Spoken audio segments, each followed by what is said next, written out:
Welcome to this explosive breakdown of one of the most shocking moments in British morning television history. Just a few weeks ago, on a seemingly ordinary episode of ITV's Lorraine, hosted by the ever-charismatic Lorraine Kelly, the nation tuned in expecting light-hearted banter and celebrity chit-chat. But what unfolded instead was a fiery confrontation that left viewers stunned, jaws on the floor, and social media ablaze with reactions. Rowan Atkinson, the legendary comedian best known for his iconic roles as Mr. Bean and Blackadder, was the guest of honor, there to promote his latest project, a reflective documentary on the evolution of comedy in the digital age. Atkinson, at 70 years old, has always been a figure of quiet brilliance, his humor derived from subtle physicality rather than bombastic outbursts, making his appearance on a bubbly show like Lorraine all the more intriguing. Lorraine Kelly, with her 30-plus years of hosting experience, is renowned for her warm, engaging style that puts even the shyest guests at ease, or so we thought. As the cameras rolled in the bright, colorful studio at London's Television Centre, the segment kicked off with the usual pleasantries, applause from the audience, a quick recap of Atkinson's illustrious career from the awkward antics of Mr. Bean to the sharp-witted satire of Blackadder, and a teaser for his new work exploring how cancel culture is stifling modern comedians. Kelly, dressed in her signature vibrant blouse and skirt ensemble, beamed her trademark smile, her Scottish lilt adding that familiar coziness to the proceedings. Atkinson, impeccably suited in a classic navy blazer over a crisp white shirt, adjusted his glasses with that signature awkward charm, nodding politely as the introduction wrapped up. The audience, a mix of loyal fans and daytime viewers sipping their morning tea, settled in for what promised to be a delightful 10-minute slot. Little did anyone know, beneath this polished surface, tensions were brewing like a storm over the Highlands. As Kelly leaned forward, her eyes sparkling with curiosity, she posed the first question, delving into Atkinson's thoughts on the state of British humor today. "Rowan, you've given us so much joy over the decade as a Mr. Bean is timeless, but with all this talk of sensitivity and comedy, do you ever worry that characters like yours might not fly in today's world?" It was a seemingly innocuous opener, one that aligned perfectly with the promo for his documentary. Atkinson paused, his fingers drumming lightly on his knee, a habit from his Bean days, before responding thoughtfully. "Well, Lorraine, comedy has always walked a tightrope. The beauty of physical humor is its universality. It doesn't rely on words that might offend, but on the human condition we all share. My new film dives into how algorithms and social media are curating what we laugh at, often before we've even had the chance to decide for ourselves." His answer was measured, eloquent, carrying the weight of a man who's spent a lifetime observing society's absurdities. Kelly nodded enthusiastically at first, her head tilting in that engaging way she does, but then something shifted. Perhaps it was the producer's cue in her earpiece, or maybe the show's need to inject a bit of edge to boost ratings amid fierce competition from BBC Breakfast. Whatever the trigger, Kelly pressed on with a follow-up that carried an undercurrent of challenge. "Absolutely. But isn't there a responsibility for comedians like you to adapt? We've seen backlash against jokes that punch down. Think of the recent controversies with other stars. Are you saying we should just ignore that and keep calm and carry on laughing?" The studio lights seemed to brighten, casting long shadows across the set's plush sofas, as Atkinson's expression flickered from polite engagement to a subtle furrow of the brow. Viewers at home, many multitasking with their breakfast routines, began to sense the pivot. The conversation was veering from celebration to confrontation. In the control room, producers exchanged glances, sensing the potential for viral gold, while the floor director signaled for a tight shot on the two stars. Atkinson's response came with a hint of steel beneath his soft-spoken demeanor. "Lorraine, ignoring it isn't the point. It's about preserving the space for discomfort. Comedy thrives on the edge. Without it, we're left with sanitized pablum that offends no one and entertains even fewer. My documentary isn't a defense, it's a plea for nuance in a world quick to judge." The audience murmured in agreement, a few claps rippling through, but Kelly, undeterred, leaned in closer, her voice rising just a notch. "Nuance is lovely, Rowan. But real people get hurt by thoughtless laughs. As someone with a platform, shouldn't you lead by example rather than critiquing from the sidelines? And there it was, the spark that ignited the powder keg. Atkinson's eyes narrowed behind his glasses, his posture straightening as if channeling the indignant fury of Edmund Blackadder himself. The air in the studio thickened, the hum of the audience fading into a tense hush, broken only by the faint whir of cameras capturing every micro-expression. This wasn't just a chat anymore, it was a clash of titans, one a beacon of feel-good TV, the other a guardian of satirical fire. As the seconds ticked by, the confrontation escalated, pulling in layers of cultural debate that had simmered for years. Kelly, ever the professional, maintained her smile, but her words sharpened like a debate in Parliament. Come on, Rowan. We've all seen Mr. Bean cause harmless fun, sure. But imagine if that chaos targeted marginalized voices today. Your silence on these issues speaks volumes. Atkinson, his face flushing slightly under the hot lights, let out a measured sigh, the kind that precedes a punchline in his stand-up days. Silence? Lorraine, my entire career is a commentary on human folly. Ben's mishaps mock us all equally, no punches down, just up at our shared idiocy. But this inquisition feels less like dialogue and more like a trial by tea time. Gasps echoed from the audience, a few phones discreetly raised to capture the moment for TikTok immortality. Backstage, guests waiting for later segments whispered in disbelief, while Kelly's co-host, a rotating panel of experts that day featuring a young comedian and a cultural critic, shifted uncomfortably in their seats. The director, sensing the ratings spike, resisted the urge to cut to commercial, opting instead to let it play out. Atkinson's words hung in the air, a velvet-gloved slap that exposed the fragility of morning TV's veneer. Kelly, her cheeks pinking with the heat of the exchange, fired back without missing a beat. A trial? That's dramatic. Rowan, I'm just asking the questions viewers want answers to. If comedy evolves, why resist? The back and forth accelerated, voices overlapping in a symphony of restrained passion, the studio's floral backdrop now a ironic contrast to the verbal thorns flying. Viewers flooded Twitter and now Zen with live tweets.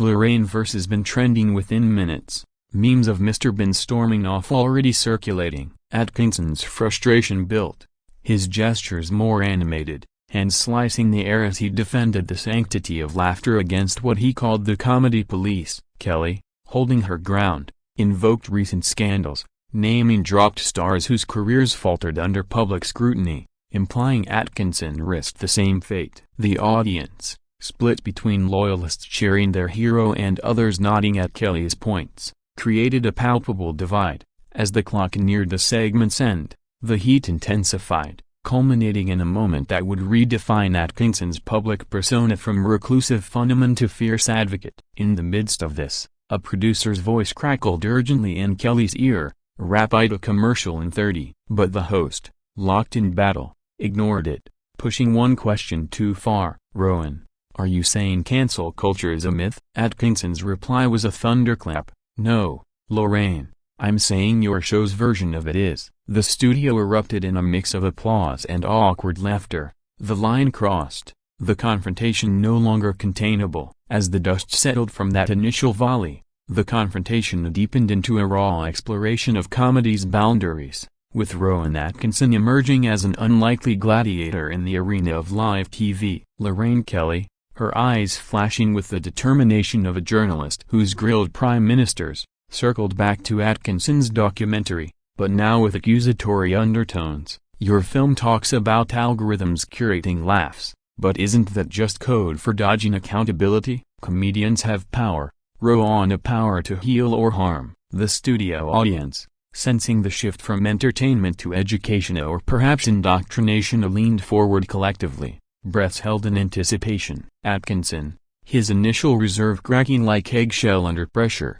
responded with a passion rarely seen in interviews, his voice gaining volume without losing its posh precision. Accountability, yes, but not censorship disguised as concern. My work has never harmed, it's highlighted our absurdities. Bean doesn't target, he trips over us all. Kelly interjected swiftly, her hands gesturing emphatically.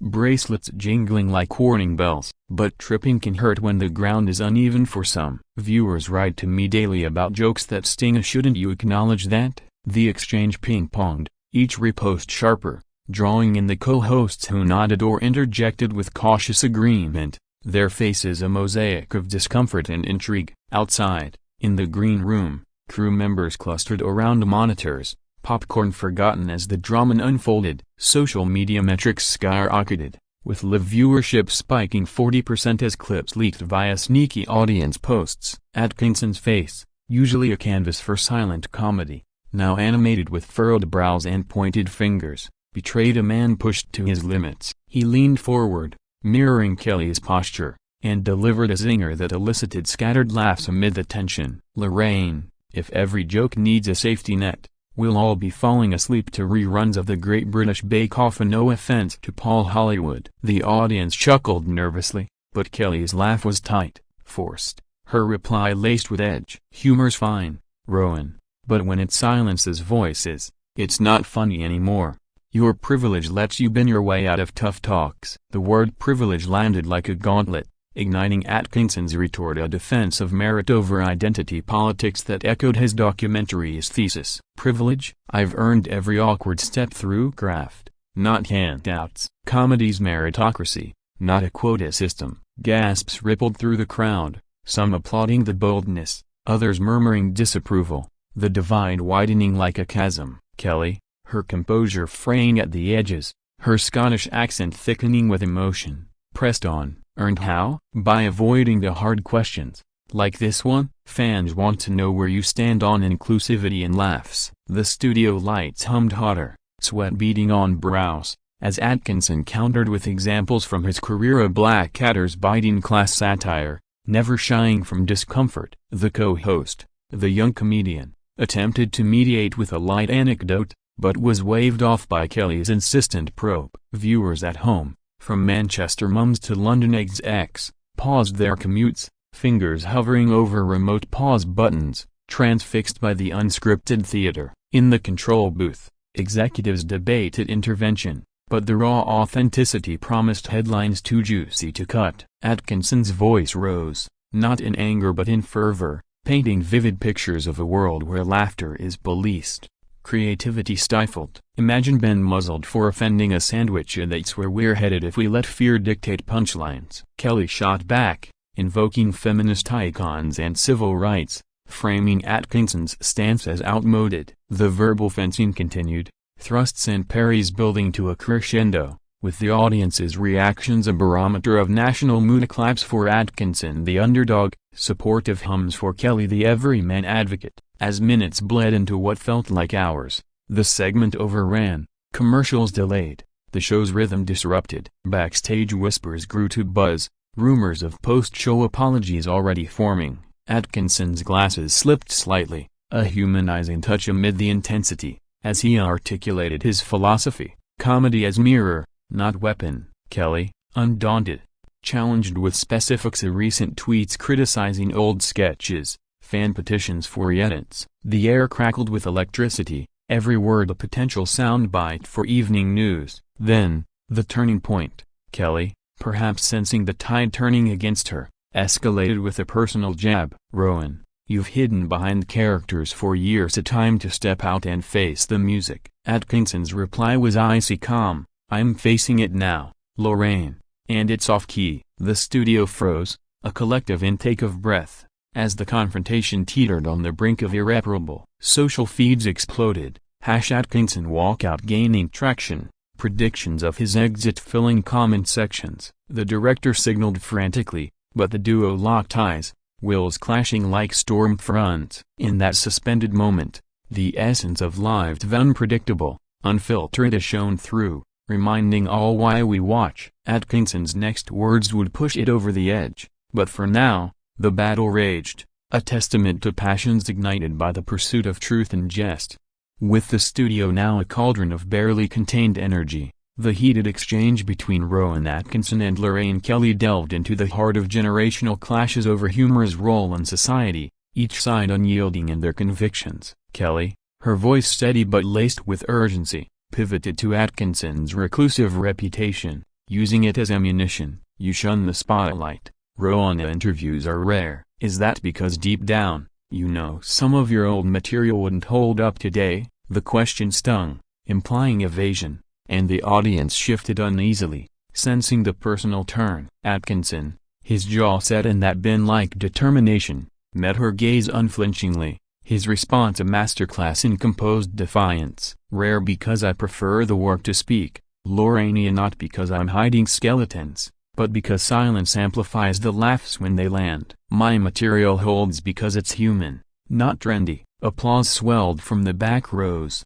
fans who'd queued at dawn for tickets roaring support, while front row skeptics crossed arms in dissent. Kelly, waving off the cheers with a gracious hand, countered swiftly, "Human? Tell that to the groups who've called out Ben's clumsiness as ableist. Evolution means listening, not defending the indefensible." The word ableist hung heavy, a modern scalpel dissecting decades of slapstick, and Atkinson's eyes flashed with genuine surprise mingled with irritation. He adjusted his tie, buying a beat, then unleashed a torrent of reasoned rebuttal, drawing parallels to Chaplin's trample beloved yet critiqued through contemporary lenses. Charlie faced the Samia vagabond charm seen as trampish stereotype now. Do we ban city lights, or learn from it? The co-hosts jumped in, the cultural critic nodding vigorously at Kelly's points, the comedian siding subtly with Atkinson via a wry smile. Viewers' phones lit up the dimming auditorium like fireflies,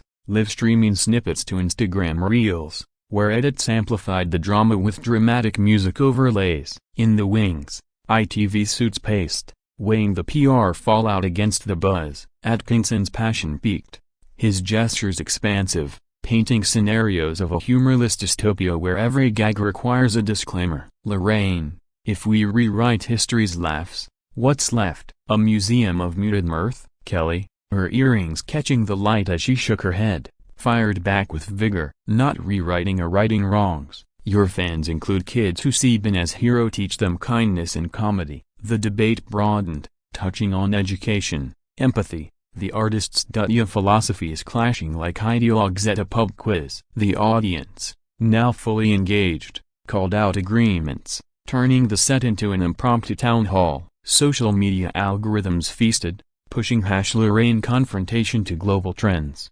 International outlets picking up the thread. Atkinson's voice, usually a murmur, boomed with conviction, recounting anecdotes from Seda how Ben was born from observing real awkwardness, not mocking it. Kelly parried with stats from viewer letters, her empathy weaponized into argument. Tension coiled tighter, the overrun segment now a full-blown event. Commercials sacrificed to the gods of virality. Then, escalation. Kelly invoked a specific clip, demanding on-air reflection. Remember the dentist episode? Hilarious then, but teeth-pulling on someone vulnerably cruel now. Atkinson's retort was swift, laced with wit. Cruel? It's catharsis. We laugh at pain because it unites us in relief. Dentistry terrifies us all. Laughter broke the ice momentarily, but Kelly pressed, her tone accusatory. Unites or isolates? Not everyone laughs the same. The personal stakes rose, Atkinson feeling cornered, his reclusiveness thrown back at him like a boomerang. Isolation? That's your spin. Lorraine, this feels more like ambush than interview. Murmurs of agreement from the crowd, the tide subtly shifting. The director's signals grew desperate, earpieces buzzing with orders to de-escalate, but Kelly, in the zone, ignored them. Co-host interventions faltered, drowned in the duo's rhythm. Home audiences, glued to screens, debated in real-time chats, families divided over tea. Atkinson's frustration manifested in a rare fidget, fingers tapping like Morse code for escape. Kelly, sensing victory, pushed harder. Ambush. It's accountability. Rowan, welcome to 2025. The year landed like a timestamp on obsolescence, goading Atkinson's core defense of timelessness. He leaned back, exhaling sharply. 2025 or 1925, laughter's truth endures. Yours is fleeting fame chasing controversy. The barb struck home, Kelly's smile faltering for the first time, eyes widening in offense. The studio held its breath, the moment crystalline, pregnant with the next move. Whispers of walkout circulated among crew, premonitions fulfilled as Atkinson's chair scraped back slightly, But the clash continued, layers peeling to reveal vulnerabilities: Kelly's fear of irrelevance, Atkinson's dread of misinterpretation. In this crucible, morning TV transcended fluff, becoming a mirror to cultural wars, every word etched in digital permanence.